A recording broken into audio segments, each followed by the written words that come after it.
अच्छा, तो सबसे पहले तो मैं सॉरी कहूँगा क्योंकि ये लेक्चर जो है काफ़ी टाइम बाद अपलोड हुआ है। प्रीवियस वीक अपलोड नहीं कर पाया। तो मैं उसकी कंपनसेशन में जो है वो एक और लेक्चर जो है वो डाल दूंगा दोबारा, यानी इस वीक में आपको 2 लेक्चर्स दे दूंगा, ठीक है। और अब मैं ट्राई करूंगा कि वीक में सिर्फ एक ही लेक्चर नहीं होना चाहिए, बल्कि 2 से 3 लेक्चर्स जो है मैं वीक में दूं, ठीक है। तो ये जो है ये बिगिनर सीरीज है, यानी इसमें बहुत एब्सोल्यूट बिगिनर सीरीज है जिसको बिल्कुल पता ही नहीं है, तो उनके लिए ये सीरीज चल रही है, ठीक है।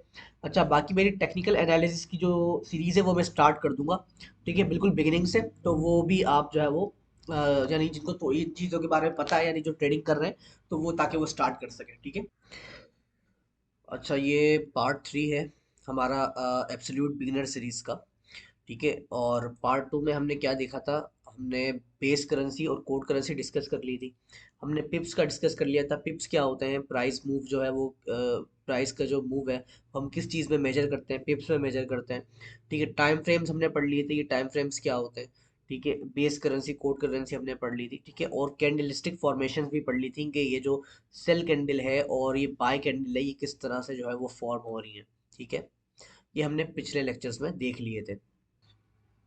अच्छा, लेवरेज क्या होता है? ये बहुत इंपॉर्टेंट टॉपिक है लेवरेज का, ठीक है। इसे समझ लीजिएगा अभी, लेवरेज क्या है। अच्छा, इसको लेके बहुत से लोगों को कंफ्यूजन होती है, तो वो अभी मैं सब क्लियर कर दूंगा, ठीक है। लेवरेज जो है, जब आप अपना अकाउंट बनाते हैं और अपने अकाउंट में डिपॉजिट करते हैं, तो $100 जब आप डिपॉजिट करते हैं, ठीक है, तो आपके पास इतने जो है वो बाइंग पावर नहीं होती कि आप गोल्ड की बहुत सी लॉट उठा सके, ठीक है, यानी बल्क क्वांटिटी में उठा सके किसी भी करेंसी को या किसी भी कमोडिटी को, ठीक है। तो अब आप क्या करते हैं? आप ब्रोकर से क्रेडिट लेते हैं, उधार लेते हैं, ठीक है। कितना उधार लेते हैं? जितना आपने वहां सिलेक्ट किया।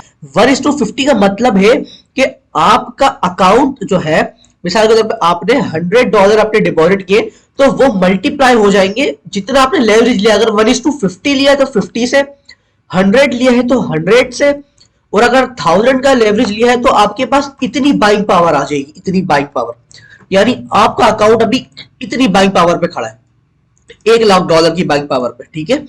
तो अगर आप 2000 का लेवरेज लेते हैं तो आपका जो भी अकाउंट का बैलेंस है वो मल्टीप्लाई हो जाएगा 2000 से, इतनी जो है आपके पास बाइंग पावर है, ठीक है। मतलब आपने ब्रोकर से उधार लिया और इतना जो है वो क्वांटिटी से गोल्ड उठाया, ठीक है, यानी बल्क क्वांटिटी से उठाया, और जो भी आपको प्रॉफिट होगा फिर उस हिसाब से होगा, ठीक है, इस हिसाब से, यानी कि जितना आपने लॉट लिया उससे आपको प्रॉफिट होगा, और आपको लॉस भी होगा तो उसी हिसाब से होगा जितना आपने जो है वो क्रेडिट लिया है। तो अब क्या होगा कि अगर आपको लॉस हो रहा है, ठीक है, तो आपको उसको पैसे तो वापस करने ही है, ठीक है। आपको आपके अकाउंट ब्रोकर के पैसे वापस करने हैं जितने आपने लिए हैं, ठीक है, प्रॉफिट हो या लॉस हो, ठीक है। तो अब मिसाल के तौर पे आपका अकाउंट लॉस में जा रहा है और इतना लॉस में चला गया कि आपके पास अब इतने पैसे नहीं है कि आप उसको पूरे पैसे वापस कर दो, तो ब्रोकर क्या करेगा? ब्रोकर आपका अकाउंट पोजीशन वहीं पर कट कर देगा, समझ रहे हैं? यानी आपकी जो पोजीशन है,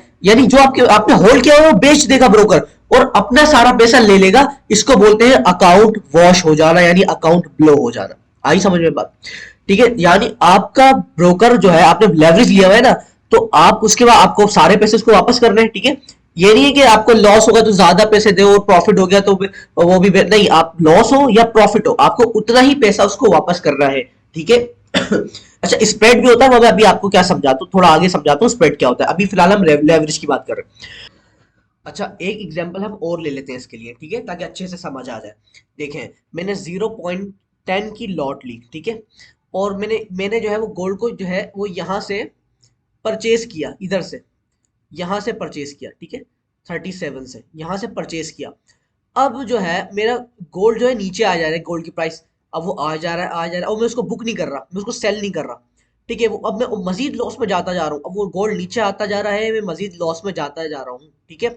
और उतना लॉस में जा रहा हूँ अपने बैलेंस के हिसाब से नहीं, बल्कि जितनी मैंने लॉट उठाई हुई है उस हिसाब से मेरे अकाउंट से पैसे गिर रहे हैं, ठीक है। क्योंकि वो मैं अब ब्रोकर के अकाउंट से पैसे नहीं गिर सकते, ब्रोकर तो आपके उसको तो उसको पैसे वापस चाहिए, मुझे अपने हिसाब से लॉस होगा, ठीक है। जो मेरा अकाउंट है यानी $100 के हिसाब से मुझे यहाँ पे लॉस यानी हो जा रहा है। अब मेरा अकाउंट जा रहा है लॉस में और मैं बुक नहीं कर रहा। अगर यहाँ तक मेरा समझ ले $50 का अकाउंट मेरा माइनस में चल रहा है, $50 माइनस होगा यहाँ पे। अगर मैं यहाँ बुक कर लेता हूँ तो मेरे $50 मुझे माइनस हो जाएंगे, $50 मेरे बच जाएंगे। लेकिन मैंने यहाँ भी बुक नहीं किया, मैं यहाँ नीचे जा रहा हूँ और यहाँ पे मेरा $100 जो है, $100 का लॉस चला गया। अच्छा, अब यहाँ क्या होगा कि मुझे ब्रोकर को अब इससे ज्यादा मैं होल्ड नहीं कर सकता। क्यों? क्योंकि मुझे ब्रोकर को सारा पैसा वापस तो देना है, ठीक है। अब ब्रोकर ब्रोकर ने देखा कि इसके पास इतना पैसा नहीं बचा कि मैं इससे वापस ले लूं, ठीक है। तो वो क्या करेगा कि यहाँ पे आपका ऑटोमेटिक बेच देगा।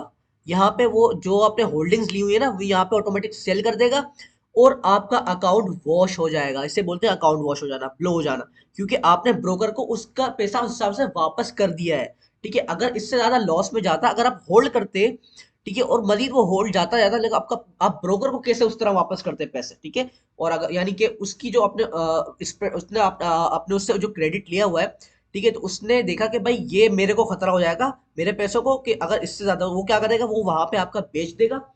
आपका जो होल्डिंग्स है वो आपकी होल्डिंग्स बेच देगा और आपका अकाउंट वॉश हो चुका होगा, ठीक है। तो ये होता है भाई स्प्रेड। तो इसलिए जो है वो हम मनी मैनेजमेंट के हिसाब से काम करते हैं, ठीक है। और हम जो है वो अपने अकाउंट के हिसाब से लॉट साइज लेते हैं ताकि हमारा अकाउंट सेफ रहे, ठीक है। वो सारी चीजें तो चले बात की बात है। अच्छा, अब बात करते हैं स्प्रेड की। देखिए, इस ब्रोकर कमीशन लेते, जो जो भी आप ट्रेड लगाते हैं ना, भले वो ट्रेड प्रॉफिट में हो या लॉस में हो, ये ब्रोकर के सर्विस चार्जेस होते हैं स्प्रेड की सूरत में। कि वो भले एक होता है कि भाई फिक्स स्प्रेड लेता है, एक कहता है परसेंटेज के हिसाब से लेता है, ठीक है। तो फिक्स स्प्रेड पे अगर $3, जो भी आप लॉट लगाओगे, जो भी आप परचेजिंग या सेलिंग करोगे, $3 में लूंगा भाई आपसे, ठीक है।